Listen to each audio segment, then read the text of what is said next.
We have standards here. Taylor Brooks, 25 and dressed in a designer's suit that cost more than most people's monthly rent, looked down at the computer screen and then back at George Thompson with barely concealed disdain. The 77-year-old man stood at the marble counter of the Excelsior Hotel in his worn leather jacket and faded jeans, his confirmation number written on a crumpled piece of paper. "Sir, I'm showing your reservation was cancelled," Taylor said, his voice dripping with false sympathy. George's weathered face creased in confusion. "Cancelled? I made it 3 months ago. I have the confirmation email." "Systems error," Taylor interrupted smoothly. "Unfortunately, we're completely booked now. Perhaps I can recommend some more suitable accommodations nearby." His eyes traveled pointedly over George's scuffed boots and the frayed collar of his jacket. Behind the concierge desk, General Manager Robert Chen glanced up from his paperwork, something about the old man's profile catching his attention. "If you believe everyone deserves to be treated with dignity regardless of their appearance, comment 'respect' below. George Reaper." Thompson hadn't planned on staying anywhere fancy. When his grandson graduated from Berkeley next week, George's daughter insisted on booking him a nice hotel in San Francisco. "Dad, you flew across the country. Stay somewhere comfortable for once," she'd said. George protested. He was fine with a budget motel, but she'd already booked the Excelsior and prepaid the reservation. So he'd flown in from his small ranch in Montana, wearing the same clothes he always wore, carrying the same duffel bag he'd had since 1975. At 77, George had long since stopped caring about impressing people. After what he'd seen and done in the skies over Vietnam, civilian judgment seemed trivial. He didn't wear his medals. He didn't talk about his service. Most people in his small town knew him as the quiet rancher who kept to himself and occasionally helped fix tractors. That's exactly how he preferred it. The nightmares had faded over the decades, but the memories never would. The flash of missile launches, the roar of his F-4 Phantom breaking the sound barrier, the split-second decisions that meant life or death at 600 miles per hour.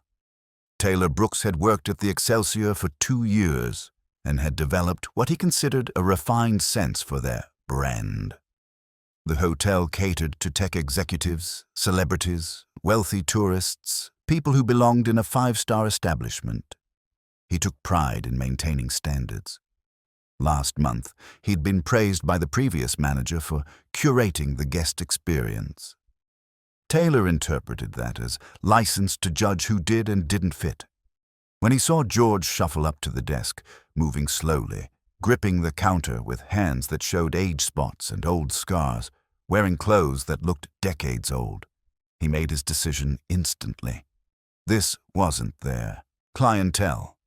The confirmation number was real, but Taylor had a solution. He'd used it before. Cancel the reservation, claim a system error, and suggest alternatives. The old man would leave quietly. They always did. "Sir, I'm really sorry about this," Taylor said in a tone that conveyed zero actual regret. "But I can give you the number for a Holiday Inn about 15 minutes away. Very clean, much more reasonable pricing." George's jaw tightened. "I don't want another hotel. My daughter booked this one. She prepaid." Taylor's smile was practiced. "Well, unfortunately, without a valid reservation, I can't help you. As I said, standards here require—" "Standards?" George's voice was quiet, but carried an edge that made Taylor pause. "What standards are those?" "We cater to a specific type of guest," Taylor said carefully. "Professionals, people attending business conferences, high-level meetings. I'm sure you understand." The implication hung in the air like smoke. "You don't belong here." George understood perfectly. He'd encountered this kind of prejudice before. The assumption that old meant irrelevant, that worn clothes meant worthless, that quiet people had nothing important to say. Usually he let it slide. But his daughter had spent money on this. She'd been excited about treating him. "I'd like to speak to your manager," George said evenly. Taylor's expression flickered with annoyance. "The manager is very busy, but I assure you the decision stands. We have the right to refuse service when what?" The new voice was sharp, professional, and came from behind Taylor. Both men turned to see Robert Chen, the general manager, standing there with his arms crossed. "Mr. Chen, I was just explaining to this gentleman that his reservation was cancelled due to a system error." "I heard what you were explaining," Robert interrupted. His eyes were fixed on George, and something in his expression had shifted from professional concern to intense recognition. "Sir, can I see your ID?" George pulled out his wallet and handed over his driver's license. Robert read the name and his breath caught.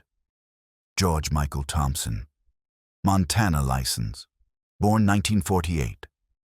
But it was the face that clinched it. Older now, weathered by 7 decades of living, but unmistakable. Robert had seen that face 2 months ago on a 60-minute special about Vietnam War aces. He'd watched, fascinated, as they interviewed the quiet rancher from Montana who'd shot down 7 enemy aircraft, making him one of the highest-scoring American aces of the war, the man who'd flown missions so dangerous that even other pilots called him crazy, the man whose call sign Reaper came from his reputation for returning from impossible situations when everyone assumed he was dead. "Mr. Thompson," Robert said slowly. "George Reaper Thompson." George's eyes narrowed slightly. "Yes." Robert turned to Taylor, and his voice could have frozen water. "You cancelled his reservation?" Taylor sensed the shift in atmosphere, but didn't understand it. "Sir, I was maintaining our standards. He doesn't fit the profile of our typical guest." "Profile?" Robert's voice rose. "You cancelled a confirmed prepaid reservation for a guest based on what? How he dresses?" Taylor's confidence was crumbling. "I just thought—" "You thought wrong, very wrong."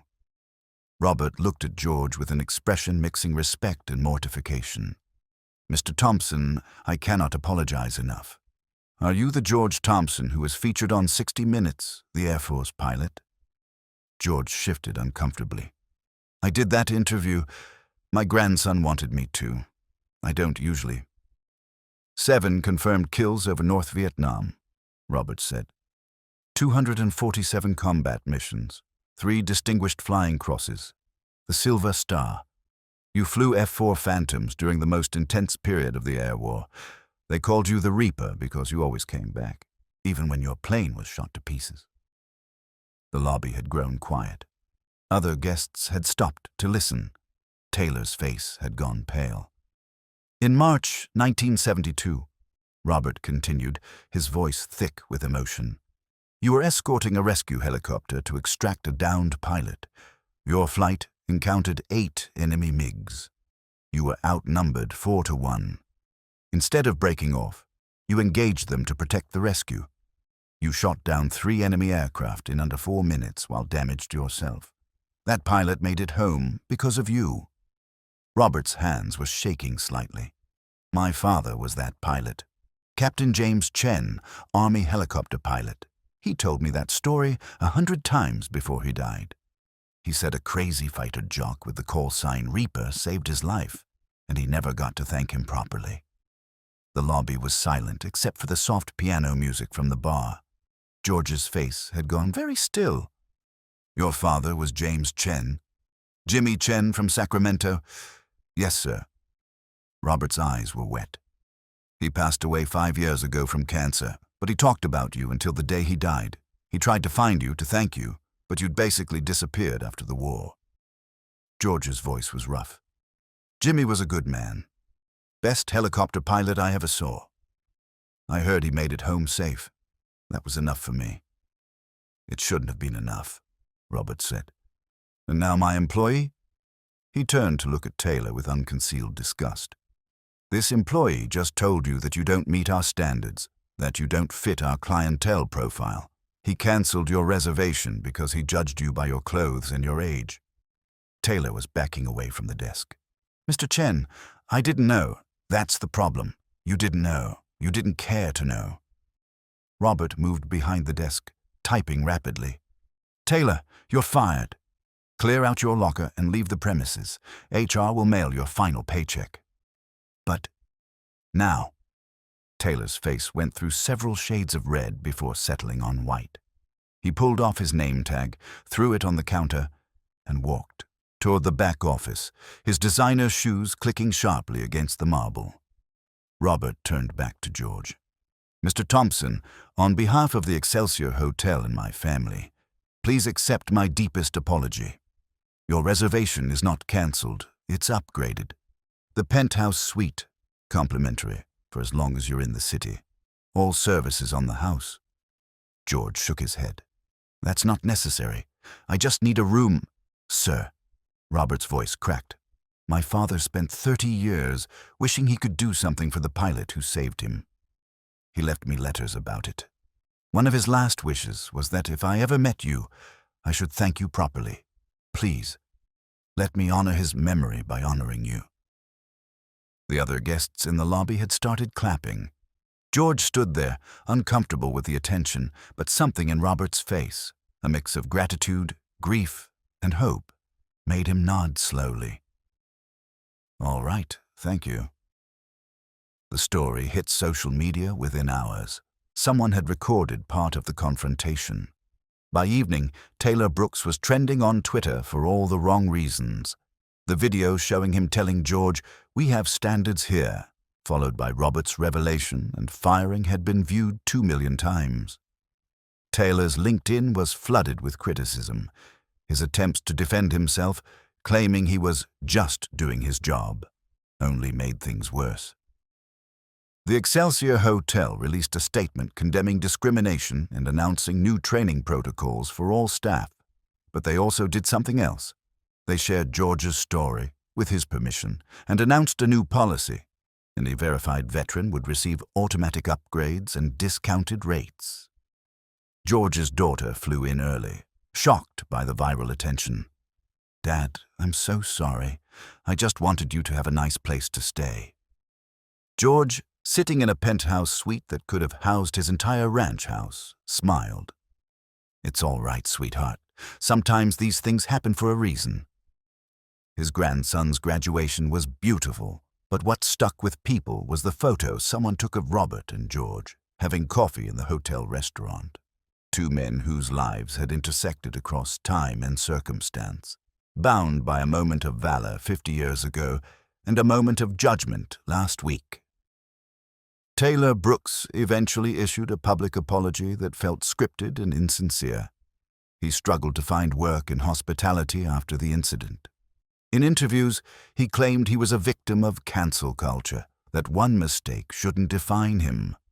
But the lawsuit filed by George's daughter, not for George, who wanted no part of it, but on principle, revealed a pattern. Hotel records showed Taylor had cancelled due to system errors for 17 other guests over 2 years, all of them elderly, disabled, or appearing homeless. The case settled out of court for an undisclosed sum donated to veterans organizations. The Excelsior implemented AI monitoring to flag discriminatory cancellations. More importantly, Robert Chen started a hospitality industry initiative focused on implicit bias training. He used his father's story and George's experience as the centerpiece. "We train people to provide luxury service," Robert said at the first seminar, "but we forget to teach them that luxury means treating everyone with dignity." My employee saw an old man in worn clothes and decided he wasn't worthy. He didn't see a war hero. But here's the thing. He shouldn't have had to be a war hero to deserve respect. He was a paying guest with a confirmed reservation. That should have been enough. George returned to Montana after his grandson's graduation, grateful to escape the attention, but he left behind something important. A reminder that judgment based on appearance is always short-sighted, and that the quiet, unassuming people we dismiss might be carrying histories of extraordinary courage. Robert kept in touch, calling George monthly. They talked about Robert's father, about the war, about life. George sent Robert his old flight logs and photos that Robert had never seen of his father during the war years. "Your dad saved me as much as I saved him," George told Robert one evening over the phone. "Every time I came back shot up, thinking about the boys, counting on me to fly again tomorrow. That kept me going. Your dad and pilots like him. I wasn't brave. I was just doing my job for people who mattered." "That's what my father said about you," Robert replied. "Maybe you were both wrong. Maybe you were both heroes." George chuckled. "Or maybe we just showed up and did what needed doing. Isn't that what we all should do?" It was a simple philosophy from a complicated man. Show up. Do what needs doing. Treat people with dignity. Don't judge books by covers. And remember that everyone has a story, even if they're not inclined to tell it. Subscribe if you believe that everyone who walks through a door deserves respect, regardless of how they look or what they're wearing. True class isn't about designer suits or 5-star ratings. It's about recognizing the inherent worth in every person, especially those whose greatest achievements are hidden beneath worn leather jackets and quiet humility. That's the standard worth maintaining.